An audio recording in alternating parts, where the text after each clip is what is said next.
This memorial chapel was built after the war from stones salvaged from the bombed ruins of Munich. And between 1947 and 48, this was built here. That's very touching. Who has? Really? Time to make my hourly call to Sheila. Important business matters, naturally. Has John Ayton put the shelves up in Tom's room yet? How's Alexandra getting on at college? Are Floss's hamsters flourishing? I better get off at you, Pig, because there's a very tricky bit of road coming up. Okay. All right, speak to you in a bit then. Bye-bye, darling.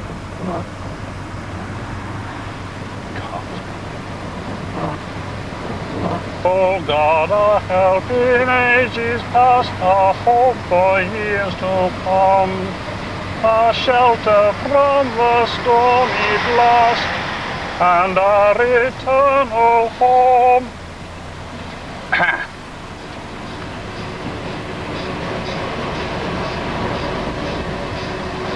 Well, you got us through that one.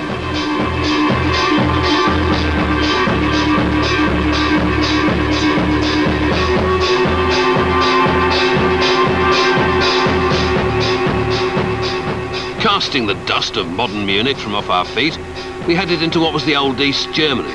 Well, it still is the East geographically, but you know what I mean. Bound, as many Allied escapers had been during the war, for Colditz. There's this first-class moment in the film, I think it was the Colditz film, anyway, in which another truckload of gallant English officers is being decanted into the courtyard of the castle. And some German comes up, rushing up in an officious manner and starts shouting at them all in German. And if it's not David Niven, it ought to be, but somebody turns around to him and just says, "Oh, do shut up, you self-important little man." And I just thought, great. I'd love to do that. It'd be nice if we could get past the lorry load of English officers, I must admit. England are pig dogs, as I think they were usually described in the literature of the period.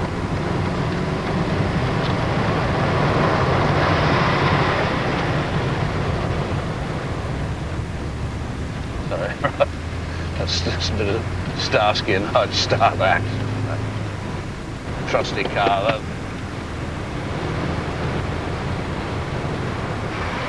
Oh, God, it's actually beautiful here. That is a somber place indeed.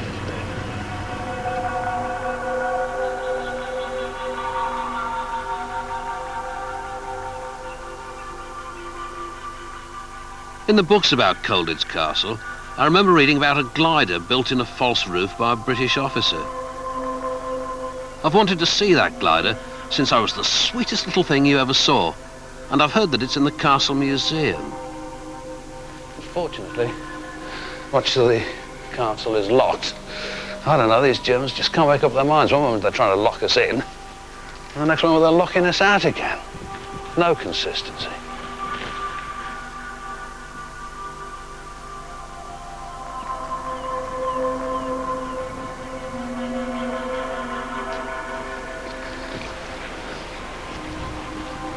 When the goons brought Algy back, we formed two lines through the courtyard.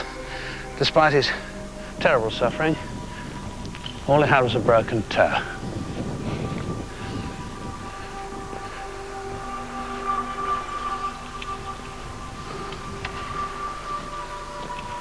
Prisoner standing exactly here, in fact.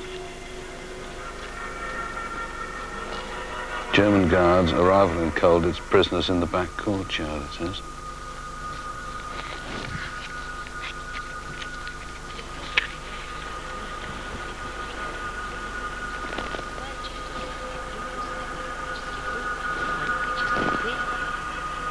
Makes you feel a bit uncomfortable, actually, when you look at that.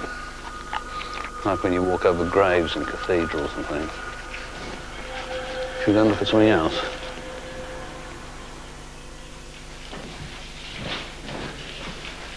Dankeschön.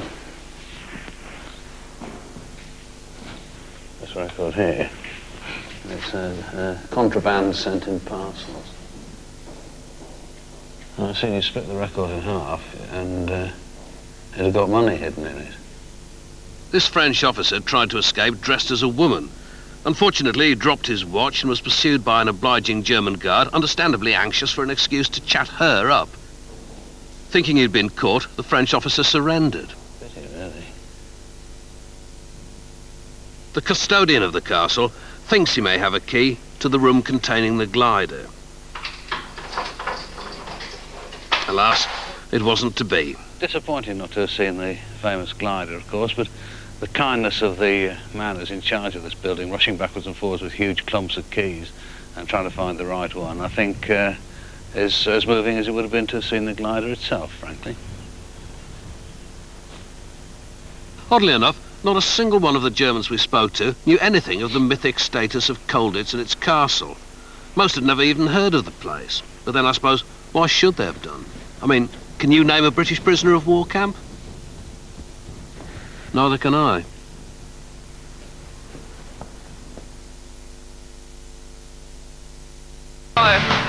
stop at the station. He must be on a mission of passion. The reunification of East and West Germany was only 7 years ago, but the Autobahns here are already as busy as our own lovely M6.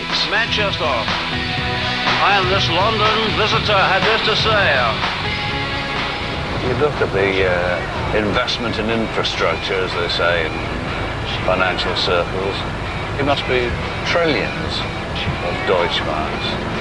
You know, you must have sense why the people who lived here before do feel to a degree as though they've been colonised.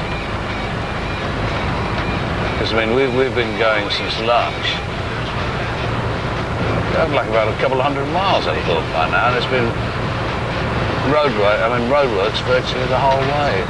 New bridges going in, roads being widened, roads being resurfaced, roads being this, roads being that. I expect to have that slight feeling of, you shall have motorways. When if they've gone out. I'm looking for Schneider, who used to listen to my BFBS programs in East Berlin. Well, that boy, he stopped up at the station. He must be on a mission of passion. Perhaps we can go and see the globs. I suppose I was aware almost from the start that people were going to be listening in East Germany, but of course they actually were punished if they were caught writing to people in the West, I believe. So I was always aware of their being there, but you didn't get much response from them. Just 2 or 3 bolder spirits that would write from time to time. Hello there. We got there, I couldn't remember which one it was. How embarrassing. Yes, I'm sorry about this. What is this? Don't worry about it. She's always a bit... I'm shy. So me too. Yeah, you told us you didn't like to act in front of the camera. I know, but there's a microphone. They follow me everywhere. I've told the police, immigration, I've been onto them this fall. Schneider made a film about punk in East Berlin, in which I was skillfully made up to look like a fat English DJ, and she was a punk herself. Ordinary Western music you could get on the radio, well, because especially in Berlin you could get all the radio stations that were also available in West Berlin. But punk music was a lot harder to get hold of, and well, in the early 80s I don't think in the kind of main channels like RIAS or SFB, they wouldn't play that much punk music, very rarely. So I used to set my alarm clock and get up and just to tape, but then I thought, oh, he plays all this shitty reggae music, and I was really fed up with that. So it was always hard because you had to be awake enough to quickly tape the good stuff and kind of erase the bad stuff in time. Yeah. So you still, your voice is still something special. What can I say, Schneider?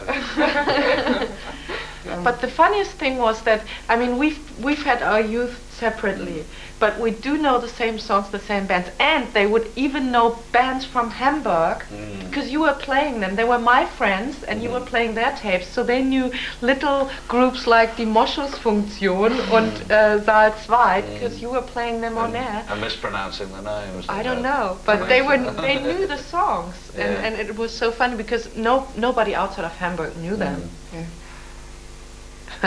So it's quite nice for me. I'm quite pleased that I did, quite proud that I did that. When I first met her a couple of years ago, Schneider told me the unpleasant story of one of the means by which East German security, the Stasi, humiliated and controlled citizens. The thing that you told me about the dog sniffs, because I hate to ask you about that again, but it just seems such an extraordinary thing. I think we were just 18, and they called us to the police and kept us there because there was this, well, which we didn't know at that time, but Erich Mielke, the chief of the Stasi, did a kind of final solution thing in 1983, considering the punks, and he... Not lethal, though. Yeah, but, didn't killing them. Not killing them, but killing the movement. First of all, you had to pull hair out everywhere, and like here and here and here, everywhere, and put in an envelope, and that your name was on it. And she said, "Open that jar." And they opened the jar, and there was this yellow cloth, and she said, "Put it in your knickers." So I had to put the thing in my knickers for something like 10 minutes, and then under my arms, and then put it back in the jar, and I had to seal the jar. And she took it back into another room where there was a whole lot of jars like that, and she said that's for the dogs. So if you escape, they can give the dogs the smell and they find you easily. And that was very humiliating. But did they do it for other people apart from punks? I mean, is it... No, I think that was a common thing. And after the war came down, we went back there to that police station and we tried to get our dog sniffs back. We met this one person, he said, "Yeah, I used to do that myself with people, yes." "No, we don't do that anymore. What's the question?" And we said, "Well, we want our jars back." And he said, "Oh, we've opened them all up, the smell's gone," something like that. When I've told people about the dog sniffs, they think, you know, this is just some dirty old man making it up because it excites him to talk about it. You know?